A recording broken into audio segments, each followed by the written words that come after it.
Il y a un moment dans chaque vie où tout semble s'effondrer. Ce n'est plus une simple épreuve, c'est un effondrement silencieux, presque sacré, où le monde que tu connaissais cesse d'exister. Les voix se taisent, les certitudes s'éteignent, et tu restes là, seul, face à ce qu'il reste de toi. C'est là que naît le brasier intérieur. Pas celui que les autres voient, non, celui que personne ne soupçonne. Une flamme minuscule, enfouie dans les ruines, mais qui refuse obstinément de mourir. Là où tout brûle, quelque chose renaît toujours. Rainer Maria Rilke te rappelle peut-être de ce moment précis. Une perte, une trahison, un rêve brisé. Tout en toi criait « c'est fini ». Et pourtant, au milieu du désespoir, une part de toi a choisi de ne pas s'éteindre. Cette part, c'est la graine du feu, le commencement de la renaissance. Le feu intérieur n'est pas un cri. C'est un souffle, il se nourrit du silence et du refus de céder.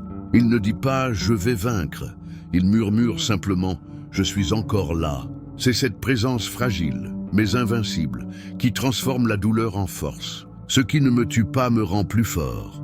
Nietzsche. Mais peu comprennent la profondeur de ces mots. La force ne vient pas de la victoire, elle vient du refus de mourir intérieurement. Regarde autour de toi. Ceux qui brillent ne sont pas ceux qui n'ont jamais souffert. Ce sont ceux qui ont brûlé sans se consumer. Ils ont compris que le feu détruit, mais qu'il purifie aussi. Chaque perte, chaque défaite, chaque nuit noire forge l'âme d'un être indestructible. Alors, quand tout semble s'écrouler, souviens-toi, le feu ne te quitte jamais. Il sommeille, il attend. Et plus le monde tente de t'éteindre, plus il s'enracine profondément dans ton cœur. Appelle à l'action.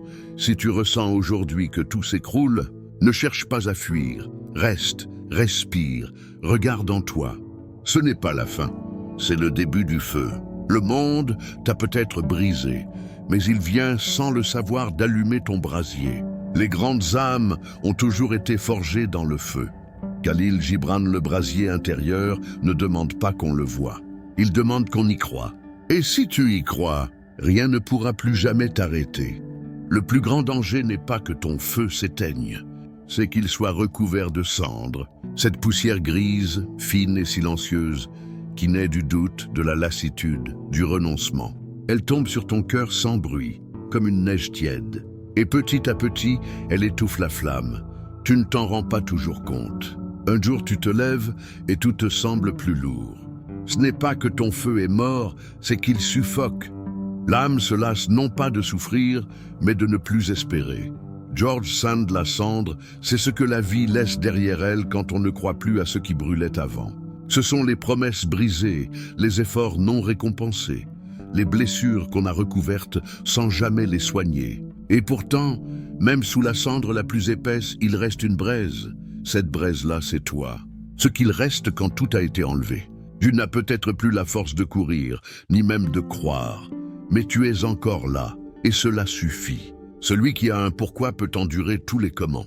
Nietzsche, c'est là que le combat commence. Pas contre les autres, pas contre la vie, mais contre la cendre. Ce combat est intérieur, invisible, souvent solitaire.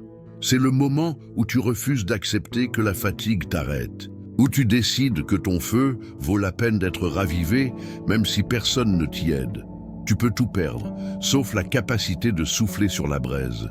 Et ce souffle-là, c'est ta volonté. Ferme les yeux, respire. Souviens-toi de ce qui te faisait vibrer autrefois. Un rêve, une passion, un visage, une promesse à toi-même. Tu n'as pas perdu cette flamme. Elle t'attend, juste sous la cendre. Aujourd'hui, fais un acte simple, un geste qui rallume une étincelle. Écris une ligne, cours 10 mètres. Relis cette promesse que tu t'étais faite. Ravive ton feu, même faiblement. Ce n'est pas la grandeur du feu qui compte, c'est sa persistance. Ce n'est pas dans la lumière que l'on devient fort, mais dans la lutte contre l'obscurité. Søren Kierkegaard, le feu intérieur, est un éternel recommencement. Chaque fois que la cendre tombe, ton souffle renaît, et chaque souffle est une victoire sur tout ce qui voulait t'éteindre. Il y a un moment où la vie semble t'avoir pris tout ce qu'elle pouvait. Tu as connu la solitude, les pertes, les nuits sans horizon. Tu t'es cru à terre, mais c'est souvent à cet instant précis que quelque chose d'invisible commence à souffler. Un vent que seuls les résistants entendent. Ce vent-là, c'est l'appel de la résistance. Il ne t'ordonne rien, il te réveille. Il murmure à ton âme, relève-toi, même si c'est la 100e fois. Ceux qui veulent du vent favorable doivent apprendre à orienter leur voile. C'est n'est que chaque personne brisée porte en elle un souffle que rien ne peut tuer. C'est ce vent qui traverse les siècles, celui des hommes et femmes qui ont refusé la défaite. De Nelson Mandela dans sa cellule, à Marie Curie dans son laboratoire, ce souffle a porté ceux qui avaient tout perdu sauf leur flamme. Tu n'as pas besoin d'être un héros. Tu n'as qu'à laisser le vent entrer. Il vient quand tu cesses de te battre contre ce que tu ne peux changer et que tu recommences à avancer avec ce qui te reste. Je ne perds jamais. Soit je gagne, soit j'apprends. Nelson Mandela, le vent des résistants, c'est la force du mouvement intérieur. C'est le moment où la douleur ne te paralyse plus, mais te propulse. Tu ne cours plus pour fuir ton passé, mais pour le dépasser. Tu transformes la perte en carburant, l'injustice en direction, la peur en vitesse. Et plus tu avances, plus tu sens ce souffle grandir en toi. Ce n'est pas un miracle, c'est ton feu qui retrouve l'air dont il avait besoin. Ce vent n'est pas doux, non. Il te fouette, il t'arrache tes certitudes, il t'oblige à lâcher ce que tu croyais indispensable. Mais à chaque rafale, il nettoie un peu plus la cendre. Appel à l'action. Aujourd'hui, fais face au vent. Pas pour le dompter, mais pour l'écouter. Ce qu'il t'arrache n'est pas une perte, c'est une libération. Dis-toi, chaque coup du vent me rapproche de ce que je suis vraiment. Les cicatrices sont le prix du vent qu'on a affronté sans plier. Anonyme, le vent des résistants souffle en toi depuis toujours. Tu n'as qu'à rouvrir les mains, relever la tête et sentir qu'il ne t'a jamais quitté. Car ce vent n'est pas venu du dehors, il vient du feu même qui brûle encore au fond de toi. Quand le vent a fini de balayer la cendre, il ne reste plus que l'essentiel, un cœur encore chaud et une âme qui a cessé de fuir. C'est là que commence le renouveau.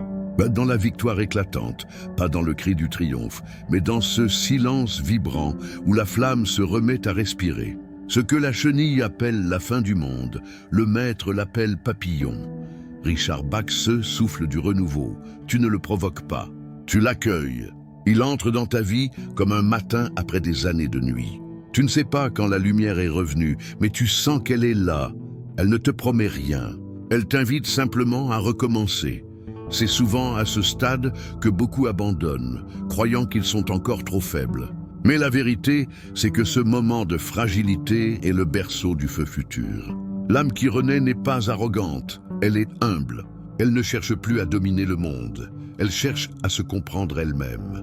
L'homme qui se maîtrise est plus grand que celui qui conquiert des villes. Proverbe chinois.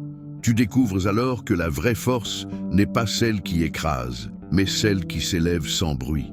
Tu marches encore blessé, mais ta démarche est plus droite. Tu portes encore des cicatrices, mais elles ne pèsent plus. Elles te racontent, elles t'allègent. Chaque souffle que tu prends devient une preuve, tu vis encore. Et cette respiration, autrefois banale, devient un acte de résistance. Chaque inspiration rallume ton feu. Chaque expiration laisse partir un peu de ton passé. Rappel à l'action, prends un instant aujourd'hui. Respire, ne fais rien d'autre. Respire consciemment, parce qu'à cet instant précis, tu es en train de renaître.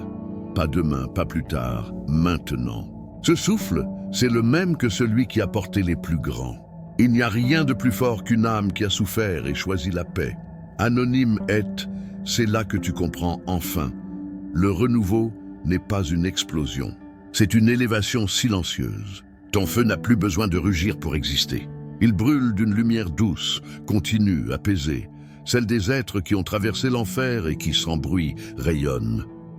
Il y a un moment dans toute renaissance où la flamme cesse d'être instable. Elle ne vacille plus à chaque souffle, elle ne tremble plus au moindre doute.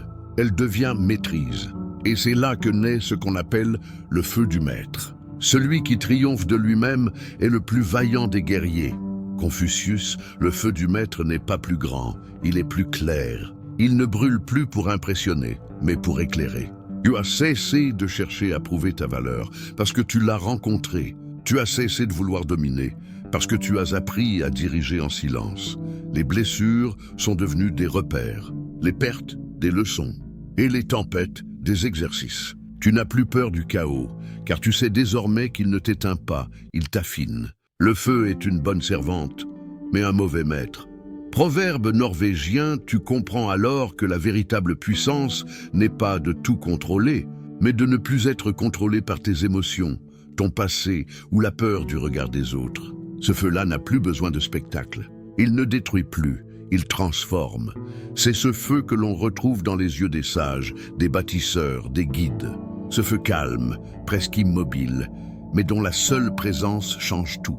Tu sens que ton énergie attire, inspire et rassure à la fois. Tu ne cries plus ton message, tu l'incarnes. Souviens-toi, le feu du maître ne s'impose pas, il irradie. Alors aujourd'hui, au lieu de chercher à convaincre, sois cet exemple silencieux, stable, cohérent. Parce que les âmes fatiguées ne cherchent plus des discours, elles cherchent une lumière à suivre. Celui qui allume sa lumière intérieure éclaire le monde sans le vouloir. Lao Tse, c'est ici que commence ton vrai rôle, non plus celui de survivant, mais celui de passeur. Tu n'es plus celui qui subit le feu, tu es celui qui le porte. Et chaque pas que tu feras désormais laissera derrière toi une trace de clarté, invisible mais indélébile. Le feu du maître n'a pas de rugissement, il n'a pas besoin d'applaudissements. Il brûle pour ceux qui cherchent encore à rallumer le leur. Et dans ce silence flamboyant, tu réalises que la victoire n'est plus un sommet à atteindre, c'est une vibration à maintenir.